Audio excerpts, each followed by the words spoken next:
रेणुका की शादी कुछ ही दिनों पहले शास्त्री नगर में हुई थी। रेणुका बहुत ही आलसी लड़की थी। वो दिन भर बेड पर सोती रहती या फिर मैगजीन पढ़ती रहती और घर के काम भी धीरे धीरे ही करती। एक दिन उसकी सास उसके पास आती है।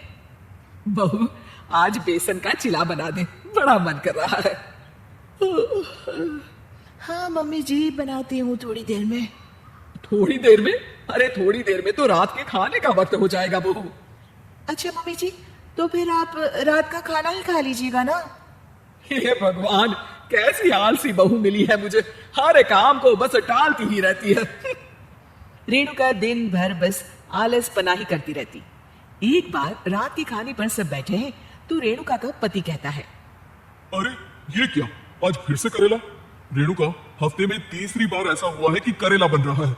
कुछ भी बना लिया करो। अरे इतनी सारी सब्जी मिलती है मार्केट में। हाँ, पर अब कौन मार्केट जाए और सब्जी लेकर आए, इसीलिए जो था घर पर वही बना दिया।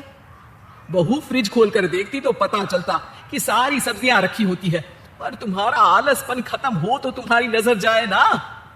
विशाल कमरे में आकर रेणुका से पूछता है, रेणुका, मैंने कहा था तुमसे कि मेरे लिए रुमाल ले आना। मेरे सारे रुमाल खराब हो गए हैं। तुम ले आई क्या? आज नहीं गई, कल ले आऊंगी।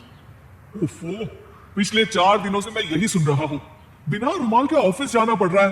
तुम तो बहुत ही आलसी होती जा रही हो रेणुका। आपको रुमाल की जरूरत है ना, तो खुद ही खरीद लीजिए ना। हाँ, अब वही करूंगा। तुम्हारे भरोसे बैठा रहा तो कुछ नहीं होगा। एक दिन दरवाजे पर बेल बज रही होती है और रेणुका सोफे पर बैठी होती है, पर आलस में दरवाजा खोलती ही नहीं। अरे बहू, कितनी देर से बेल बज रही है, क्या कानों में रुई डालकर बैठी हो जो सुनाई नहीं दे रही बेल? मम्मी जी, अब आप आ ही गई है तो आप ही खोल दीजिए ना दरवाजा।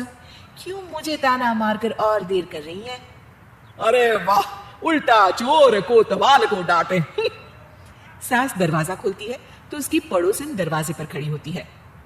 दरवाजा खोलने में इतनी देर क्यों हो गई? सब सो गए थे क्या?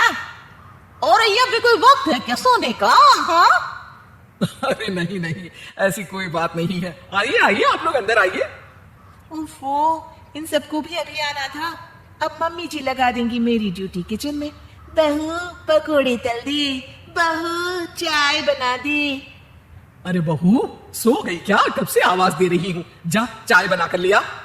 हाँ मम्मी जी, अभी जाती हूँ थोड़ी देर में। सास रेणुका को आंख दिखाती है। मतलब थोड़ी ही देर लगेगी चाय बनाने में, अभी ले आती हूँ, बस झटपट। रेणुका रसोई में जाती है और इसी आलसीपन में वो चीनी की जगह नमक डाल देती है। जैसे ही सब चाय का घूंट भरते हैं, चाय थूक देते हैं। थू थू थू थू, ये कैसी चाय बनाई है तूने रेणुका? इसमें तो सारा नमक भरा है। हाँ, और ये पकोड़े, इसमें इतनी मिर्च है कि मेरी तो हालत ही खराब हो गई खाकर। और रेणु जी, आपकी खातिरदारी में पहले तो कभी कोई कमी नहीं रहती थी, पर जब से आपकी ये बहू आई है ना, मामला कुछ गड़बड़ा सा गया है। हाँ हाँ, जहाँ आप इतनी एक्टिव है, वहीं आपकी बहू एकदम आलसी। ये एकदम राम मिलाई जोड़ी लगती है। अच्छा जी, चलते हैं अब। नमक वाली चाय पिलाने के लिए बहुत बहुत शुक्रिया। सब वहां से चले जाते हैं। अरे तूने तो मेरी नाक ही कटा दी बहू। वे लोग क्या सोच रहे होंगे मेरे बारे में? मम्मी जी, मैंने तो शक्कर ही डाली थी, पता नहीं नमक कैसे बन गई शक्कर। शक्कर नमक नहीं बना बहू रानी, तुम्हारा ये जो आलसपना है ना, ये उसी का नतीजा है। सॉरी मम्मी जी, अब मैं ये आलसपन छोड़कर सारे काम अच्छे से मन लगाकर करूंगी।